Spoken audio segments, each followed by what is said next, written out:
Hey, Mr. Clash here, and today we're going to have a look at 6 different ways to 3-star this base. Now, for some reason, the enemy clan in this war committed one of the fundamental sins of war, and that is they brought 5 of this base layer into the war.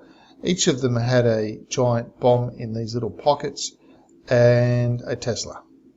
Maybe not in that order. Might have been the Tesla at the back with the bomb there, but they each had a Tesla and a giant bomb in those little pockets. All the same. So the logic might have been suggested that once you figure out one way to beat the base, you just do the same for all the other bases, but that might not always be the best method. And of course, not everyone's watching replays and so on and so forth. So anyway, let's just dive into this. We've got 6 replays to show on 5 bases. So I don't want it to go on too long. So I'll just have to fast forward. This is a bit of a longer attack, this one. So you can see that he's brought the golems in from the left-hand side while the queen is on the right. Now, it's a little bit of an unusual way to approach a queen kill with a hog-based attack, and that is to come from the opposite end of the base. Unless you're pretty sure your funnel's going to be able to get your king and bowlers over there, because remember, bowlers will aggro onto the queen pretty smartly once the queen starts shooting on them. So just keep an eye on the queen here at the moment. You'll see how she gets taken out. Now the bowlers are all done, so the attacking queen actually took her out, and now it's just a matter of getting some hogs in, and you'll see the big bomb and Tesla orientation, how the big bombs are related to the Tesla. So obviously it was the Tesla that was a little bit deeper set, and the big bomb was on the outside. So obviously coming in from one of those T sections, it's a little bit like the Gematrix base, where you came in on the T section and it naturally funnels you in. However, there's a few little subtle changes that were made to this base that Gematrix doesn't have. Gematrix does have those little chevron moats up the top and the bottom, and it's got some on the side as well. So this is a slight little variation on that. And there we go. This is the first hog version. So we'll go on to the next one now. Alright, now the first thing you'll notice is that it is the same base, and it's base number 6, and you'd be saying, why did you 3-star it twice? Well, we 3-starred it twice because basically the war was won, and Town Hall 9 attacks the war was all over before 12 hours were done, and so there were Town Hall 9 attacks left over. And so what do? You practice different things on war attacks. Now you'll notice that the attacker here only has level 17 heroes, and it's number 16 on the war map, but is attacking number 6 in the war, which I think was the top Town Hall. No, it wasn't the top Town Hall knight. So now coming in with an air attack on this one. So no bowlers in this one, you'll notice. So the heroes were used to take out one of the air defences and the queen, and to also deal with the enemy clan castle. So that is an option to look at. If you can see a way to just take out the enemy queen and the clan castle with just your heroes, then this type of air attack is an option to use. Now you see that there was a hog there as well, which would have been used to possibly draw the enemy clan castle if it was needed, or if it came down to that. So in this case, you're basically sacrificing the heroes for a very specific role, and then taking out the rest of the base with a Lalo. Let's have a look at the next one. Now you will notice that this geared up cannon is in a slightly different spot than it was in the first one, but essentially the base is the same, queen's the same, everything, and you'll notice that this attack is over in 1:44. And bringing the rage and a jump, you'd have to be assuming that it's a Gobo Lalo, and you'd be correct in assuming that. So obviously bringing in the bowlers to try and take out the queen, because bowlers will aggro the queen, and so the bowlers aggro the queen as well as take out both 2 air defences.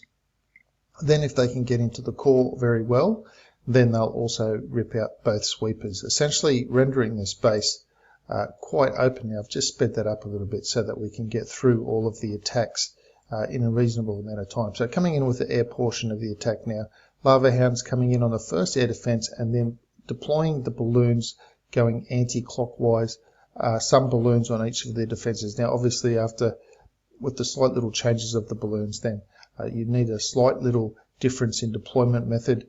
You've got to come in a little bit heavier. You can't just go 2 balloons, 2 balloons, 2 balloons. Sometimes you might need to go 3 balloons on this case. However, it hasn't made any difference to the result, and the result is still the same, and that is a 3-star attack on this base. So when you get to the end of this, so one really good thing to do is to restart the video again and watch all of the attacks so that you can have a good idea on the different methods that were used to take out the same base layout, essentially the same base layout. Very small, subtle little differences, but those differences weren't enough to make a change to the result. So replacing an outside cannon with an outside arch or something like that, that's not really different enough to give you a different result. All of the bases had the bombs in the same place. All of them had the Teslas in the same place. Now, why someone would do that is if they've faced a clan or a few clans and people have struggled with the base design and have been 3-starring other base designs that they might have had, then they think, well, why don't we all just use that really good one because it's really hard to defeat. Now, you'll notice the hogs are coming in a little bit surgically. The attacker knows where the bombs are. Now, the hogs will survive a bomb blast, so you don't always need to have that heal spell right over where the bomb is. You can, but you don't always need to. If you need to get this heal spell spread around a little bit, then you can just offset them just a tad, as the hog will run through the bomb and then go into the heal spell. And so the defender might be thinking, this is great, this base defended well, we'll all use this base. But the problem is when you come across people that know how to attack, standard is if they figure it out once, they'll use the same attack each time. But as you've seen here, so far each of the attacks has been a little bit different. So we're not even using the same attack on all of the bases. And I think you might like the next one pretty well too. Now obviously have a look at this. We've got witches coming in and no healers. So what we're looking at is a Gobo witch, and it's all over in less than 1 minute and 40 seconds. So here is a max defenses Town Hall 9 base. Yeah, the walls aren't maxed. Still bringing 4 wall breakers though, as if the walls were maxed.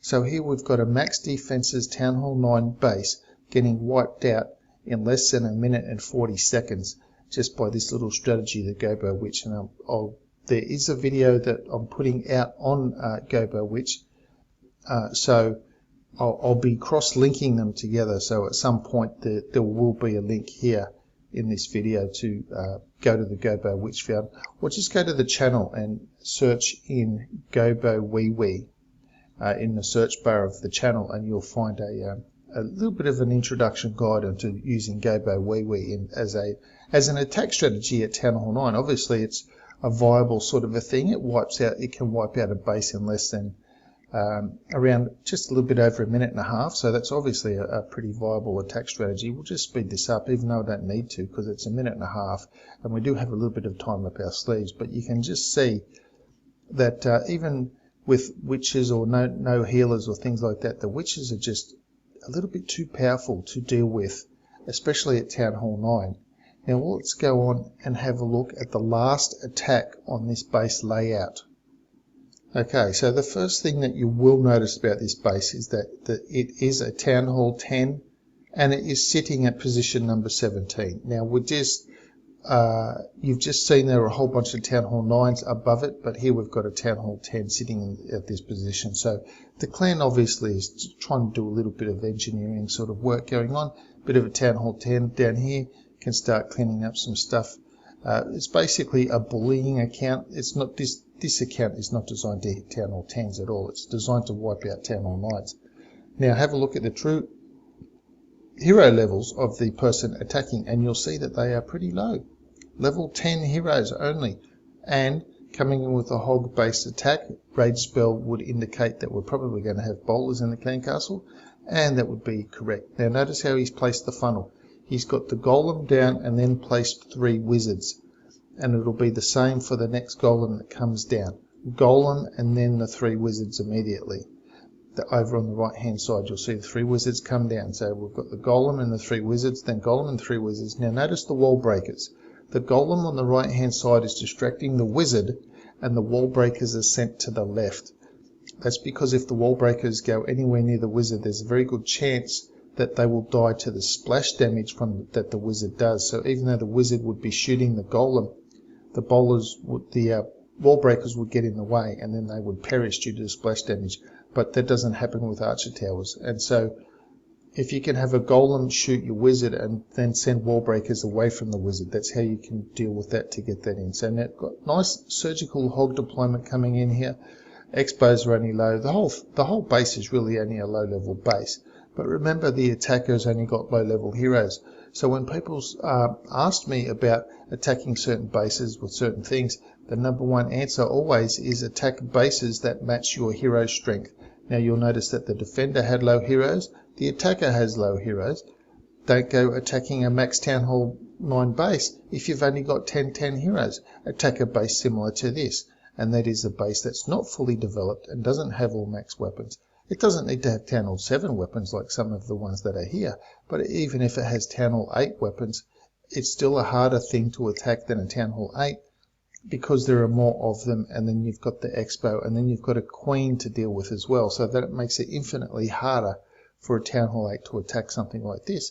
But your low heroes, this is the sort of base that you should be attacking with your low heroes, and then because you've upgraded your troops will be the same strength as a max base attacking a max base, so you will have generally an easier time attacking these lower bases with your strong troops if you concentrate on your troops first as an upgrade option, and then you can work on your heroes and then slowly progress up the ladder of attacking ability in terms of bases that you're going to be hitting. So you're learning the strategy on the lower bases with your lower heroes, and then as your heroes get higher, you go and attack the higher bases.